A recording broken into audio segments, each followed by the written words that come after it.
Yeah, Dave, I actually think I got to live a day in the life of what a penguin has to go through in Antarctica. But take a look right behind me. The wind is actually really starting to blow now. But what's unusual, take a look behind me. We got palm trees covered in snow.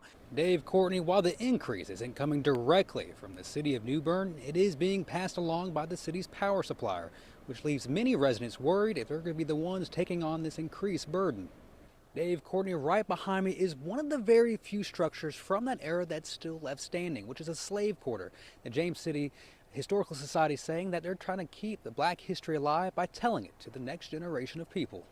Dave, after months of campaigning, controversy, and a state board battle, the people of Morehead City went to the polls and made their final say on who their next mayor will be. And that next mayor is Lee Stiles. Good morning, Gigi. Yeah, the conditions out here, the ground is very slippery. It's in fact, if you can hit the Morehead City shuffle first thing in the morning, it's not a good indicator to be driving out in these type of conditions. Courtney, 2 dogs abandoned and 1 dead by starvation. These are just some of the heartbreaking cases that's prompting the Craven County Animal Protective Services and the shelter behind me to remind people that there are alternatives when it comes to not being able to take care of your pets. Crunch along the trail at the Voice of America Game Land. At the front is Jeff Allen, Beast Games Season 1 winner, along with other contestants, rocking the equivalent of 5 marathons in 5 days. Allen once had a chance to take home another $1 million, but he walked away from it. In Beast Games Season 2, on the Captain Bribe, I was up there, I had a chance to press a button to get $1 million. And I said, no, I'm going to come back to North Carolina, that's where Beast City was, and I'm going to ruck across North Carolina and try to raise $1 million. The reason he turned it down is walking this trail with him in spirit, the weight of his son, Lucas, on his back. Allen says every mile is for a rare brain disorder most people have never heard of. So my son Lucas has a rare, ultra-rare brain disorder called creatine transporter deficiency, only 400 diagnosed in the world, and we're raising money to be able to fund research and ultimately a clinical trial to get us closer to a cure. In just the last few years, Allen says his family and supporters have already raised well over $1 million for research. But this year, the price tag to help get a treatment into clinical trials is around $8 million. So his family is raising the stakes. So if someone comes in and writes a $500,000 check, my family's going to match it. And so we're doing everything we can to get us closer to a therapy. And it's not just Allen out here. Walking right beside him is U.S. Marine Christopher DeVault, who just found out this year that his own little boy has the same rare disorder.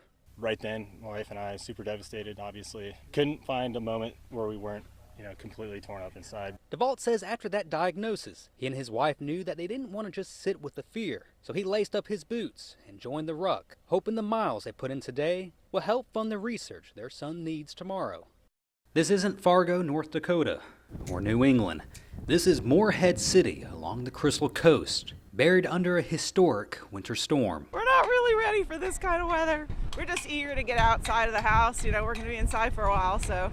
Lita Cunningham and her daughter braved the extreme conditions to witness what may be a once-in-a-lifetime event. But what they're experiencing here only pales in comparison to what's happening further down the coast, like the Down East communities, where they received up to 18 plus inches of snow fall, and then 3 to 4 foot drifts have been reported across our county. And so we felt those effects from one end, Cedar Island, to Cedar Point on our other end.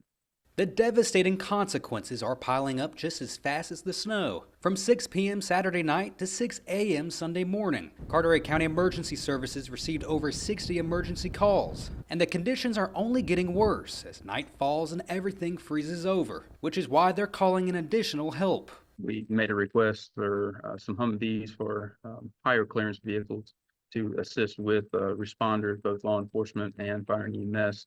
NCDOT plow trucks are heading out in convoys to clear paths for drivers. As NCDOT crews work in dangerous conditions to clear roads, they have one message: stay home. Because the best way to enjoy the rare snow is from inside, like an igloo, and not behind the wheel. This is the moment when someone in a white Chevrolet Traverse not once but twice dumped their dog along Highway 17 in Bridgeton before taking off on Thursday around noon. And Friday, Craven County Animal Protective Services received yet another call about an abandoned dog. The one we had this morning, we didn't have any cameras in the area, which is unfortunate. One thing I do recommend is if you see something like that happen, the main important thing to pull from it is try to get a plate number. Thursday security footage shows a white Traverse exiting off US 17 and pulling into West Academy Street. The driver seen getting out of the vehicle before getting back inside and driving off. Moments later, we see the same white Traverse returning along US 17 and coming to a stop along the busy highway. This time, we see a dog running up to the vehicle. The dog gets inside the vehicle, and a few moments later, the door opens. The dog gets out, and the car drives off. The dog left behind and abandoned. We came immediately and picked her up, and she was safe. You know, there's resources, there's a proper way to handle it, and dumping them is not the way to go. So. The sheriff's office is still searching for those involved and says the dog is now safe at the Craven Pamlico Animal Shelter. Not too far from the dumped dog case on Thursday, another animal cruelty case in Ernle. Craven County deputies arrested 28-year-old Dylan McDaniel and 25-year-old Sarah Taylor for allegedly starving their dog to death.